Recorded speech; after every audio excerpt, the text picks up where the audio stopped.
Alright guys, in this video we're going to talk about how you can use your referral link in Raid Shadow Legends. All you need to do is click on referral program here in the top left corner and you will see an option get referral link, and these give you these rewards here, so you will be able to refer up to 3 people.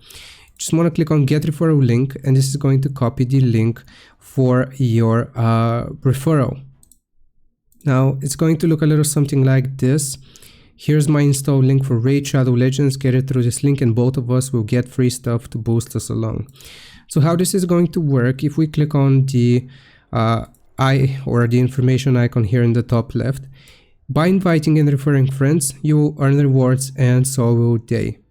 You get rewards, referral rewards up to level 50 for the first 3 players that join Raid through your personal link, and they will be added to your referred players list, the one that we just saw here.